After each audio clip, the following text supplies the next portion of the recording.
Question suivante. Quelle modification apporter à son alimentation après 60 ans pour vieillir en bonne santé? Alors moi, le premier truc qui me vient en tête, c'est maintenir son apport en protéines. Ouais, il y a un monsieur qui s'appelle le docteur Réginald Halouche qui fait des super travaux sur le sujet et qui explique qu'il y a un phénomène qui s'appelle la séquestration splanchnique Ouais. et qui explique qu'en fait, jusqu'à 30-35 ans, il y a 10% des protéines qui se baladent dans notre tube digestif qui sont absorbées par notre tube digestif direct pour le renouvellement du tube digestif et que cette séquestration augmente à plus de 25% après 50 ans. Et donc, eh bien, ça fait que moins de protéines qu'on va ingérer vont partir dans le système pour les autres systèmes et que donc, il faut maintenir, voire augmenter notre apport de protéines, ce qui est souvent à l'inverse de ce que les gens pensent, puisqu'ils disent je vieillis, je perds de la masse musculaire, j'ai moins besoin de protéines. Justement, parce qu'on en perd plus rapidement, il faut augmenter son apport en protéines pour essayer de limiter cette perte qui est malheureusement un peu inévitable. Mais on peut la ralentir en maintenant, voire en augmentant son apport en protéines. Et puis après, si déjà avant d'arriver à 60 ans, on a une alimentation équilibrée, riche, etc., il n'y a pas besoin d'amener des modifications, mais déjà juste les protéines, les maintenir, voire les augmenter. Après, tout ce qui est minéraux, fibres, vitamines, c'est ultra important. La vraie dégradation que vous avez après 60 ans, c'est vraiment, je pense, au niveau hormonal, et en particulier sur les hormones sexuelles. Le précurseur de tout ce qui est hormones sexuelles, c'est le cholestérol. Donc, c'est important aussi de maintenir de bons apports en lipides et les bons lipides, au sens où, encore une fois, pour les hommes, la testostérone et pour les femmes, les autres, il y aura quand même un intérêt à ce que vous puissiez, même si vous allez moins sécréter, et ça c'est la force, c'est la marche du temps, avoir les capacités d'en produire le plus possible. Souvent, le réflexe aussi, c'est voilà, mon métabolisme s'est ralenti, je suis un peu âgé, je veux perdre du gras, je mange moins de gras. C'est pas forcément la bonne manière de voir les choses. À la limite, le curseur sur lequel on va pouvoir plus jouer, ça va être les glucides. Surtout ça. Mais l'apport de protéines et de lipides, il est vraiment prioritaire. Et après, en fonction de la quantité de macronutriments ou d'énergie que vous dépensez dans la journée, je pense que ce qui devrait être invariable, c'est votre quantité de protéines stable, votre quantité de lipides stable. Et par contre, vous pouvez jouer en fonction de la période de l'année, de votre capacité à vous dépenser. Le curseur bougeable, pour moi, ça va être les glucides. Après, je ne sais pas si la personne qui a posé la question sous-entendait des compléments alimentaires ou pas. Mais moi, je pense que déjà, il faut faire un bilan sanguin avant de se supplémenter, que ce soit en vitamines, minéraux, etc. Et effectivement, après, voir s'il y a des carences, ok, on se supplémente. Mais par contre, s'il n'y a pas de carence, aucun intérêt. Si l'alimentation elle est assez riche et variée, il n'y a aucun intérêt de prendre des compléments alimentaires si on n'a pas de carence clinique. Tu as raison, ça dépend aussi d'où les gens habitent. Nous, je sais qu'en termes de vitamine D, ailleurs les palmiers, les vieux n'ont pas trop besoin, puisqu'on a 350 jours de soleil par an. Alors que nous, à Lyon, même moi, je pense que je suis en manque de vitamine D. Là, ils nous ont expliqué à Paris, par exemple, ils ont battu un record, ils ont eu 8 heures de soleil sur une semaine. Bon, là, je pense qu'il y a vraiment un intérêt. Donc, il faut aussi se poser un petit peu la question de votre environnement. C'est valable à tout âge, du coup, la vitamine D. Il n'y a pas longtemps, j'ai lu un livre sur les pouvoirs de la lumière du soleil, justement. Pour qu'on ne soit pas carencé en vitamine D, il faudrait au minimum qu'on soit 4 heures par jour dehors, à la lumière naturelle. Donc, ce qui n'est plus le cas. Ce qui n'est plus le cas. Non, clairement, enfin, je ne sais pas vous, mais nous, en tout cas, à Lyon, ce n'est pas du tout le cas. Non, pas du tout. En fonction du travail qu'on fait, ce n'est pas du tout le cas non plus. Donc, je pense que nous, dans nos sociétés industrialisées, urbanisées et tout, on est clairement en carence de vitamine D. Et ça, avant 60 ans. Il y avait une stat pendant le Covid, là, où ils expliquaient que la plupart des gens qui ont fini intubés, oula, j'ai failli faire un méga lapsus, qui ont fini intubés, bon, après, on a tous fini intubés, tant qu'on y est, autant qu'on y aille les deux pieds en avant. Ils expliquaient qu'il y avait un bon 83 à 90% de gens en énorme carence de vitamine D. Alors, est-ce que c'est pour ça qu'ils sont tombés malades ou est-ce que c'est une fois qu'ils sont tombés malades qu'on a analysé et qu'on a découvert ça? C'est pour ça, encore une fois, on peut faire l'hypothèse. Moi, je vais prendre l'hypothèse la moins pire. On va considérer que c'est pas pour ça qu'ils ont été intubés, mais que c'est une stat globale. Donc voilà, la vitamine D, c'est vraiment le truc où voilà, vous n'avez pas trop de... Ce qui est très cool avec la vitamine D aussi par rapport aux autres trucs, c'est que en fait, vous la stockez. C'est-à-dire qu'il y a des modes d'administration de la vitamine D où on va faire une injection par an de centaines de milliers d'UI. J'ai pas dit que c'était la meilleure chose, mais je veux dire qu'il n'y a pas de phénomène de surdosage. C'est-à-dire que le corps est censé, d'ailleurs, vous ne faites de la vitamine D qu'entre avril et octobre, et vous êtes censé charger de la vitamine D pendant cette période pour l'avoir le reste de l'année. Donc le corps a une capacité à charger de la vitamine D, donc Je veux dire par là qu'il n'y a pas trop de risque de faire intoxication à la vitamine D, c'est impossible. Enfin, rien n'est impossible. Si au lieu de prendre 300 000 UI par an, vous en prenez 1 million, il va y avoir un problème. Hein. Mais renseignez-vous auprès de vos professionnels de santé. Il y a des systèmes où vous prenez des gouttes un petit peu tous les matins. Il y a des gens à qui ça ne va pas correspondre. Sinon, il y a des ampoules en début d'hiver aussi. Voilà, il y a des gens qui vont prendre des énormes doses 1 ou 2 fois par an. Ouais. Mais c'est intéressant. Alors que sur des supplémentations comme le fer, ou un truc que moi je vous recommande pas du tout, c'est le potassium. Oula. Là, on peut avoir des énormes dégâts en mode oui, mais moi je me supplémente tout seul, je suis parti à ma pharmacie, on m'a dit que le potassium c'était bien, et là vous allez vous mettre tout seul dans des méga PLS parce que le potassium, à 40 mg près, vous explosez complètement votre système cardiovasculaire. Donc, la vitamine D, c'est le truc le plus simple, on est tous carencés, en plus les risques sont pas loin du zéro. Et ça me fait penser, parce que je vis la moitié de l'année au Canada. Les gens là-bas sont ultra carencés en vitamine D, ils ne voient jamais le soleil. Enfin, 8 mois dans l'année, il n'y a pas de soleil. Et ça a un impact aussi sur les effets, les symptômes de dépression.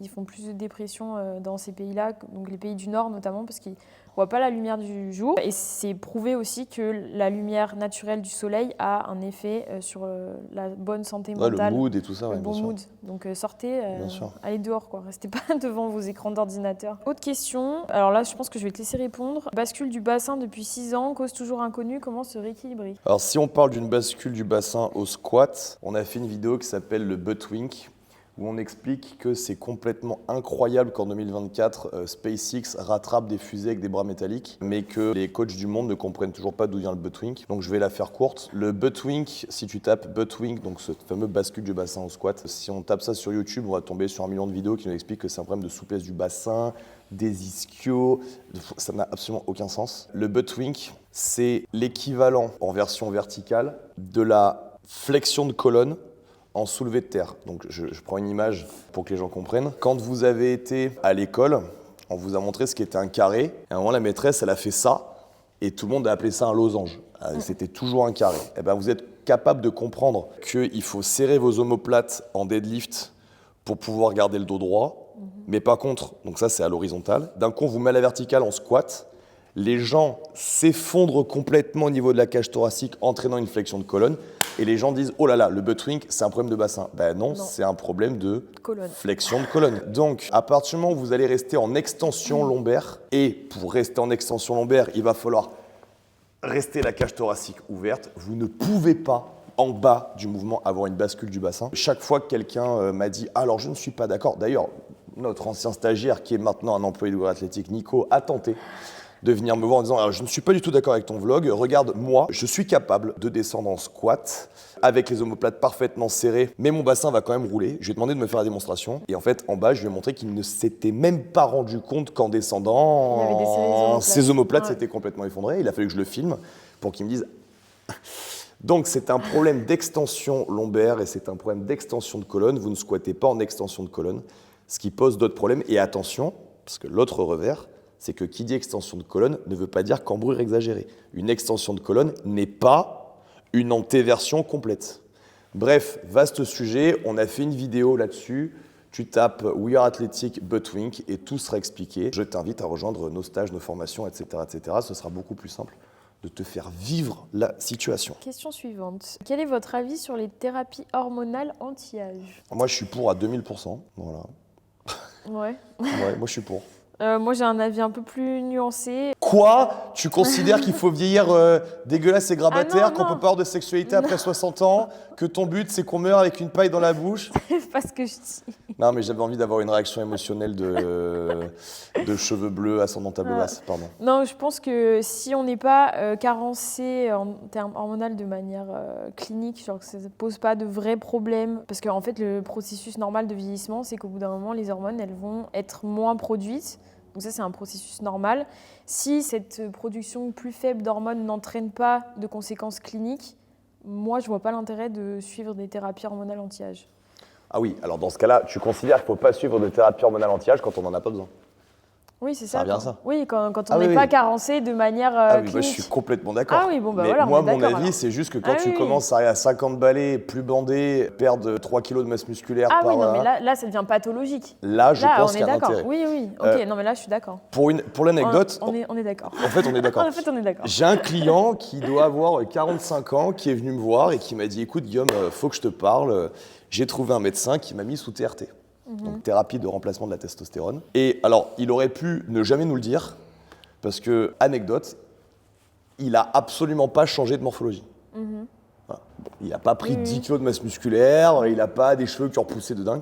Mais ça l'a peut-être empêché de trop perdre de masse musculaire. Justement, on en a parlé, on s'est assis, j'ai dit écoute, raconte-moi, ça m'intéresse.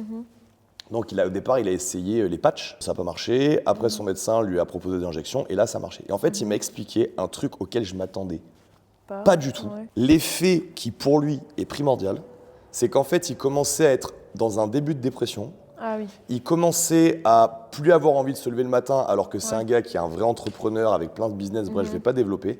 C'est vraiment c'est un bosseur, tu vois. Et il m'a dit, le plus gros changement que j'ai vu, c'est que j'ai eu de nouveau cette envie d'aller de l'avant. C'est-à-dire que j'ai de nouveaux goûts à aller au travail, j'ai de nouveaux goûts à la relation client, j'ai de nouveaux goûts à ma relation de couple, j'ai de nouveau de l'énergie pour faire du sport. Le mec revit. Il a l'impression qu'on lui a rajouté 200 chevaux dans son moteur. Et c'était pas du tout ce dont à quoi je pensais. Moi, je pensais la TRT, comme je te dis, les cheveux, la peau, les muscles, la masse musculaire, la force, la perf. Lui, il s'en branle. Il s'est toujours entraîné pour le plaisir d'avoir une activité physique. Ce qui a changé chez lui, c'est l'humeur. C'est là. Et moi, tu me dis, tu as 45 ans, tu as un début de dépression, tu préfères des anxiolytiques ou de la testo, 100 fois de la testo. Il n'y a aucune discussion possible. Non, mais bien sûr, les anxiolytiques. Parce que ça va améliorer tellement de choses et ça ne va pas te buter le cerveau. Non, c'est ça. Tandis que les anxiolytiques, récepteurs GABAergiques, votre cerveau derrière, il est complètement éclaté. Les risques de prise de poids. C'est un carnage. Donc, anecdote, il se peut que voilà, si vous êtes au-delà de 40 ans et que vous sentez que votre humeur et votre énergie commencent un peu à diminuer, c'est peut-être simplement dû à une baisse d'activité de votre système hormonal. Et il y a peut-être d'abord à regarder par là avant de se jeter sur des Xanax et ce genre de conneries. Mais clairement, pour moi, c'était la bonne surprise. Et donc, pour nuancer un petit peu mon propos, bon, c'est prouvé que les dépenses de soins pour les retraités, les personnes âgées, sont ce qui coûte le plus cher à la sécurité sociale. On parlait du rapport La Ville, on nous explique que 20,4 milliards actuellement par an sont dédiés aux soins pour les obèses et les gens en surpoids. Là, on est en coût direct.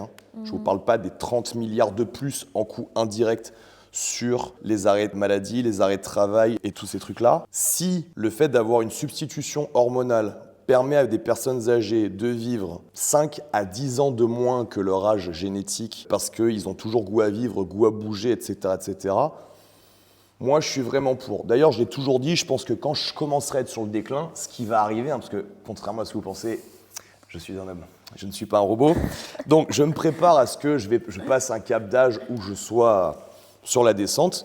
Je pense que j'en parlerai même publiquement. Moi, mon but, ce serait que moi et mes potes, on meure comme des expandables. C'est-à-dire que je veux qu'on meure à, je sais pas, bon, allez, on vise 80 ans, ce serait correct, mais avec la gaule, des muscles, et que quand on meurt, les gens ils se disent « Putain, il est mort, mais... » C'était une machine. Il est mort super gainé quand même. Vous voyez, parce que le modèle de mourir avec une paille dans la bouche, rachitique, à plus pouvoir se lever pour pisser, ça c'est pas possible. Bah, c'est ça, c'est est-ce que tu veux vivre plus vieux mais dans ces conditions-là ou mourir un peu plus jeune mais en étant en super forme. C'est toujours la balance. Voilà. Et encore une fois, quand on voit les améliorations sur l'état d'esprit, sur l'indépendance, nous on a un problème sur la Côte d'Azur, les statistiques sont ce qu'elles sont puisque on a des clients qui bossent sur le sujet pour l'ARS. 2030, on passe en un an, on passe de 7 millions de retraités à 14.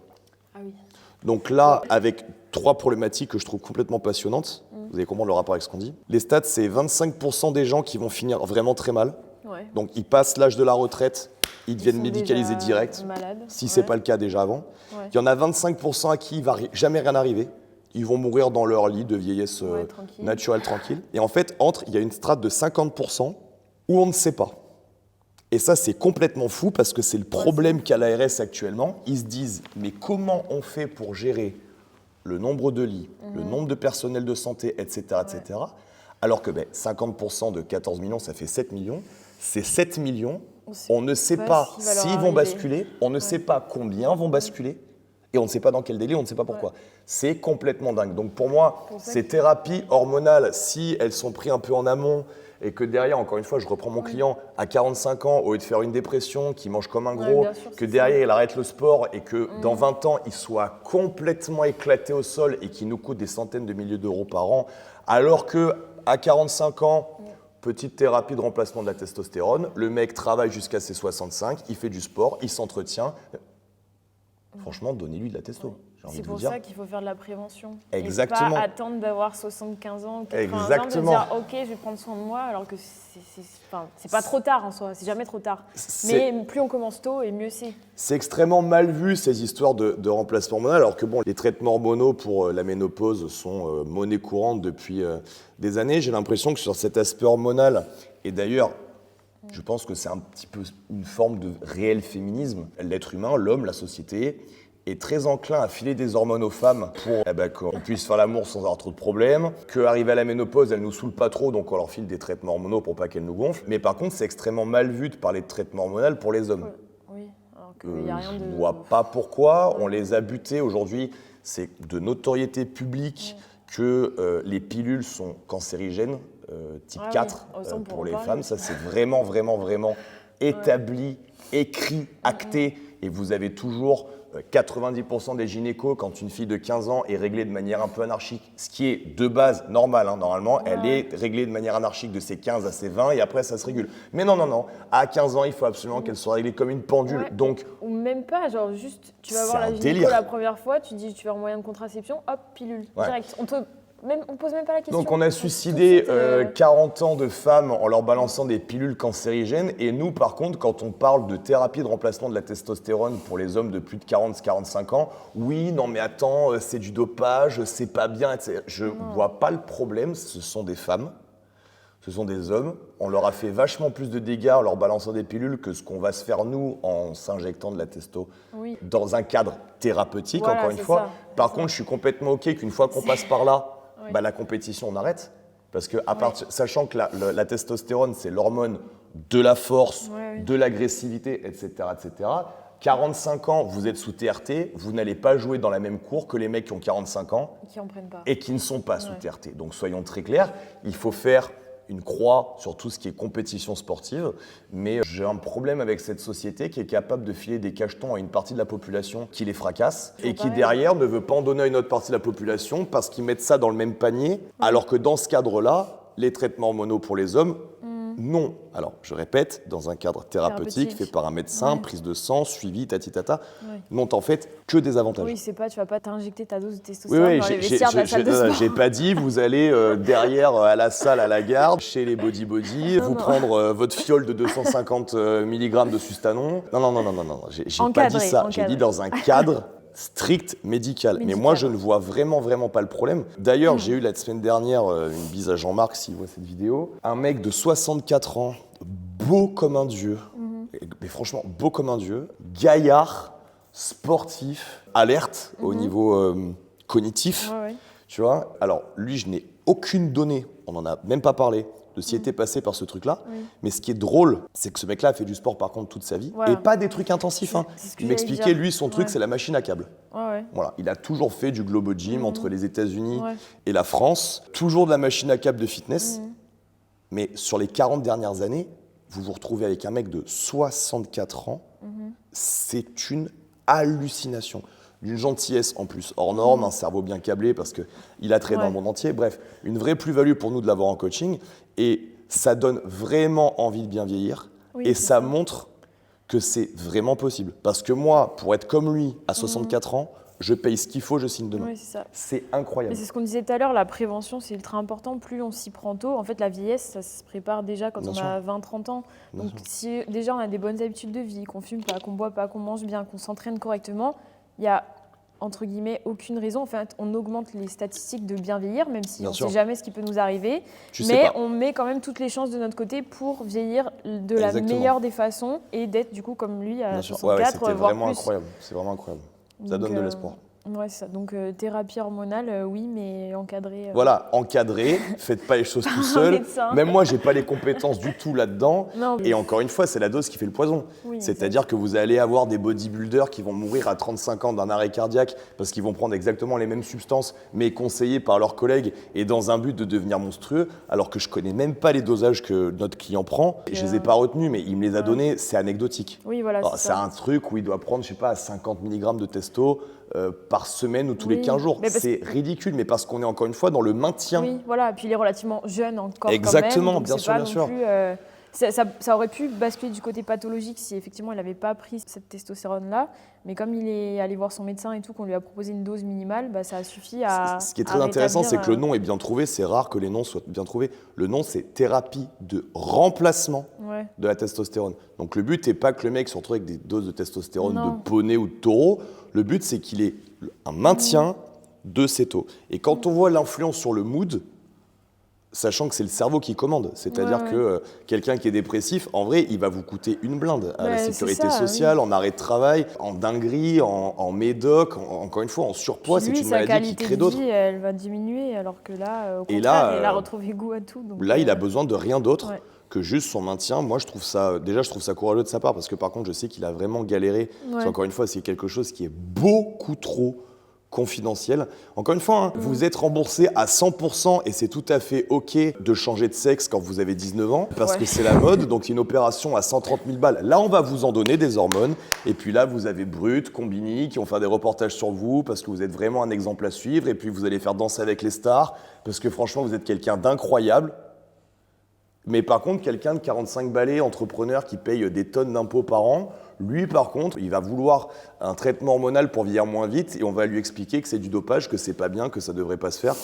Je trouve ça complètement cinglé. Donc, faites-le. De toute façon, c'est confidentiel tant qu'il n'y a pas 3000 mecs de 45 ans qui vont toquer à la porte de leur médecin dans toute la France en leur disant « Eh oh, moi aussi j'en veux ». Et vous allez voir que ce qui est confidentiel, comme le crossfit l'a été, comme le MMA l'a été, comme le tir l'a été, d'ici 3-4 ans, si tout le monde s'y met, ça sera plus confidentiel et ça sera un traitement comme les autres. Encore une fois, actuellement, souvenez-vous bien, on rembourse des médocs faits pour les diabétiques à des gens en surpoids pour qu'ils maigrissent. J'ai des témoignages, encore une fois, que j'ai reçus, de gens, ils sont allés voir leur médecin généraliste en disant « Je suis en surpoids, j'aimerais perdre du poids ». Le mec leur a prescrit la fameuse picouse à faire pour les diabétiques en expliquant que la perte de poids était un effet secondaire de ce médoc, donc c'était super. Donc n'ayez pas peur d'aller râler à vos médecins. Au lieu de dire faites du sport, mangez mieux, essayez de bien dormir, mais le problème c'est que ça ne rapporte pas d'argent au groupe pharmaceutique. Ce que tu dis est super intéressant et je vais m'efforcer de faire aussi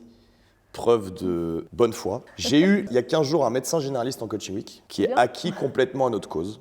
Alors lui, il a double casquette, il est médecin généraliste la semaine et il est médecin aux urgences le week-end. Et il me disait, Guillaume, je suis complètement acquis à ta cause et à ce que tu dis, mais il faut que tu comprennes quelque chose, c'est que moi, la plupart de mes patients, je peux leur dire, non, je ne vous donne pas de cachet, faites du sport, mangez correctement, ils vont me regarder.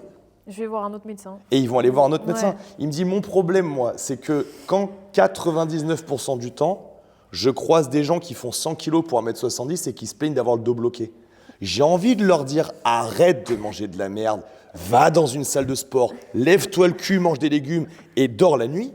Mais si je lui donne pas son Voltaren, il va pas être content. Il va pas être content, il va me saouler et au bout de 10 signalements à l'ordre des médecins, je peux plus être médecin. Donc, il me dit, il faut comprendre que nous aussi, les médecins généralistes, il y a des abrutis, il y a aussi des gens qui veulent faire son taf, mais en fait, on est dans une masse de population tellement bête qu'au bout d'un moment, toi, tu arrives, tu sors de ton diplôme, tu es plein d'entrain, tu dis que tu vas changer le monde. En fait, que dalle. Et en fait, tu vois les gens et tu te dis, mais en fait, il n'y a personne qui veut changer, en fait. Et c'est une discussion qu'on pourrait avoir pendant les 6 prochaines heures au sujet de l'économie, au sujet de l'éducation, au sujet de la défense personnelle, c'est un sujet tellement vaste. Donc, des fois, j'écorche un peu les médecins comme ça, voilà. Ils sont pas mais tous comme voilà, ça. ils sont pas tous comme ça. Et il y a aussi juste la médiocrité totale de la société qui ne fait qu'augmenter, qui pousse les médecins à se dire, mais de toute façon, moi j'aimerais bien en sauver un de temps en temps, mais j'arrive même pas à les reconnaître. C'est-à-dire que quand, pendant une semaine, j'ai les mêmes idiots dans mon cab, Bah, à tout moment, il y a quelqu'un qui va venir et qui, elle, si je lui donnais des conseils, bah, elle le ferait. Mais en fait, j'arrive pas à la détecter, Bah non, on peut puisqu'elle pas, est perdue. C'est dans la la fameuse masse. aiguille dans la meule de foin, en fait.